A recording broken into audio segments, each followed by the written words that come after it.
Deuteronômio, capítulo de número 14, versículo de número 22. O livro da lei, a Torá, estamos no Pentateuco. Nenhuma dessas palavras aqui são aplicadas para a igreja, e sim para o povo de Israel. É a lei de Moisés. Nós estamos vivendo a graça. É uma nova aliança. Não é a aliança antiga. A aliança antiga, Cristo pôs fim. Romanos 10:4. Naquele madeiro ele cumpriu a lei. A frase tetelestai, do grego, quer dizer está cumprido, está consumado, não existe mais nada o que fazer. Paulo explica aos Colossenses, no capítulo 2, no versículo de número 13, que o escrito de dívida que constava de mandamentos e ordenanças, no madeiro ele rasgou. Ora, como é que um pastor vai me fazer pagar uma dívida que Cristo já pagou? Esta dívida estava sobre o povo judeu. Era o povo judeu, debaixo da lei de Moisés, que tinha que dar dízimo. Agora se espantem, porque esse dízimo nunca foi dinheiro, apesar de já haver dinheiro na época. Mas calma, os assembleanos gostam de ser chamados de bereanos, só que vão pelo que o pastor diz e não pelo que diz a palavra. Vamos ler? Deuteronômio capítulo 14, versículo 22. Vou ler o 22. Certamente darás os dízimos de todo o fruto das tuas sementes, leia comigo, que ano após ano se recolher no campo. De acordo com esse texto, os dízimos era dado todos os cultos? Precisa ler mais a Bíblia. Os dízimos era anual. De acordo com esse texto aqui, o dízimo que Deus pediu era dinheiro ou era 10% da plantação dos judeus? Precisa ler mais a Bíblia. Quem é que inventou o dízimo como 10% do salário dos crentes? Os pastores, que não tem na Bíblia. Não tem na Bíblia Deus pedindo 10% do salário dos crentes. Não tem? Ora, e como é que vai sustentar a igreja? A igreja somos nós, vou mostrar daqui a pouco. Mas nós nos reunimos no espaço. Faz como nós fazemos aqui. O aluguel aqui é 4.000, a gente divide entre os irmãos. Você pega 40 irmãos com R$100, pronto, você tem R$4.000. As claras, bota 3 pessoas para organizar. Agora eu vou pedir 10% do que ganha 1.000, 10% do que ganha isso, 10% do que ganha isso, e acontece que está aí. Um erro teológico, já no primeiro versículo, aqui está escrito aqui, certamente darás o dízimo de todo o fruto das tuas sementes, que ano após ano se recolher do campo. 23. E perante o Senhor teu Deus, no lugar que ele escolher para ali a fazer habitar o seu nome, olha lá, comerás o dízimo do teu cereal, do teu vinho, do teu azeite e os primogênitos das vacas, das tuas ovelhas, para que aprendas a temer o Senhor teu Deus todos os dias. Segundo esse texto aqui, aonde era o local que Deus para os judeus escolheu para viver? O templo em Jerusalém. O templo em Jerusalém era o local que se deveria levar o dízimo. O dízimo, não, segundo o conceito judaico, não era levado para as sinagogas, não era levado para as tendas. O dízimo, segundo o que Deus ordenou por meio de Moisés, era para ser levado no templo em Jerusalém.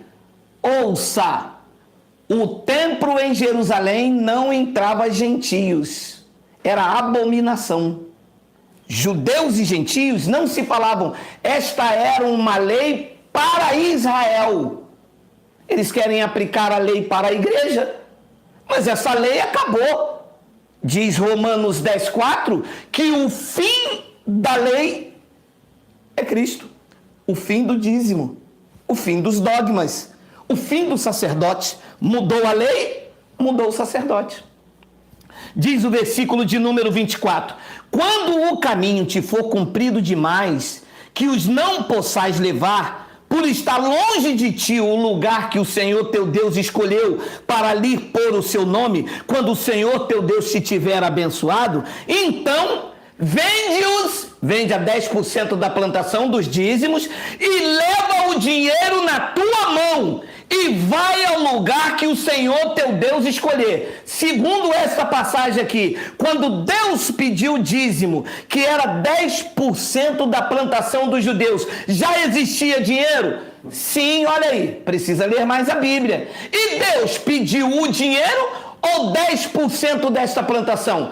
10% desta plantação. O erro teológico está em nós que pregamos a graça de Cristo ou está nos pastores legalistas que ainda trazem a antiga aliança e jogam no colo das pessoas para sustentar um templo?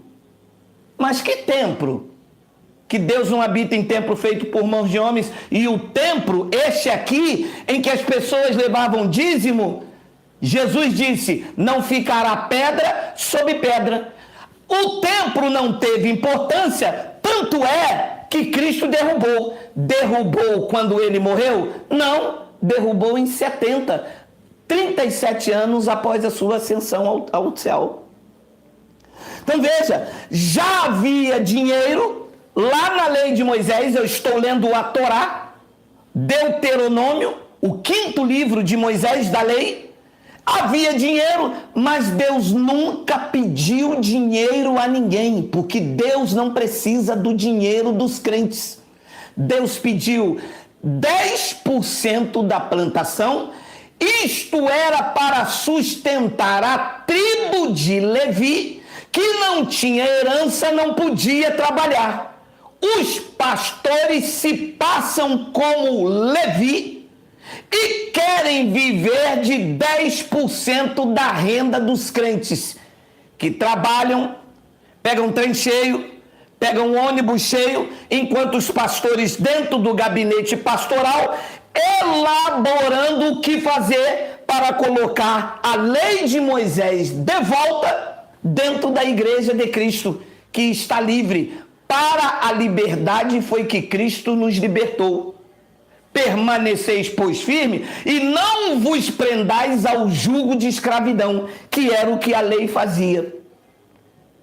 Então veja, o dízimo não tem nada a ver com a igreja atual. O dízimo era para Israel. Malaquias, capítulo 1, versículo de número 1. Sentença pronunciada pelo Senhor contra Israel por intermédio de Malaquias. Vocês, assembleanos, que gostam tanto de fazer teologia, que gostam tanto de estudar estudo bíblico, vocês que gostam de ser chamados bacharéis em teologia, são consagrados, dizem que o Espírito Santo fala com vocês. O Espírito Santo e o curso de teologia de vocês nunca mostrou que todo o conteúdo do livro de Malaquias não é uma sentença contra a igreja, e sim contra o povo de Israel? E quem está me ouvindo aqui é de Israel, diga Abba Pai. Ninguém. Somos brasileiros, debaixo da Constituição, que me dá o direito, a liberdade com respeito, que eu não estou atacando a pessoa, eu estou trazendo aqui, refutando a sua argumentação, porque ele disse que há um erro teológico não sustentar ou não manter o dízimo e menosprezar o tempo, e eu estou mostrando aqui por A mais B, claro, limpo, que o livro de Malaquias era uma sentença contra Israel, não contra a igreja de Cristo. Depois então vem a frase que os pastores amam. Malaquias capítulo 3, versículo 8. Roubará o homem a Deus? Todavia vós me roubais em dizer, em que te roubamos? Vós quem? se o conteúdo está direcionado a Israel, era nós, a igreja? Ou era o povo que estava roubando, em especial os sacerdotes? Isso não tem nada a ver comigo. A carta, a sentença, está endereçada a Israel. Ora, aqui no Rio de Janeiro prenderam Sérgio Cabral com mais de 100 anos. A sentença dada a Sérgio Cabral diz direito a mim? Não, é uma sentença direcionada. Ele não diz aqui, palavra do Senhor por meio de Malaquias à humanidade. Aí tudo bem, mas era contra o povo de Israel, era contra a nação de Israel. E Deus perguntou, roubará o homem a Deus? Todavia, vós quem? O povo de Israel. Aonde está o erro teológico? Quando futurizam esta passagem, tiram ela de Israel e botam para dentro da igreja. A igreja pensa que sabe tudo, cega, obedece os seus líderes. Depois diz o versículo de número 9: com maldição sois amaldiçoados, porque a mim me roubais. Olha a conjugação verbal de quem não tem currículo, de quem não nasceu no lar evangélico, de quem chegou ontem. Olha a minha conjugação verbal. Vós, a nação toda. Qual era esta nação? A nação de Israel. O que isso diz respeito a mim? Aí disse assim no vídeo dele: o meu ensino sobre o dízimo não é meu, é da Bíblia. É da Bíblia, mas era para Israel. Não tem nada a ver comigo. Esse escrito de dívida foi cancelado por Cristo. Isto era uma dívida anual, como nós temos IPTU e IPVA. Isto era uma dívida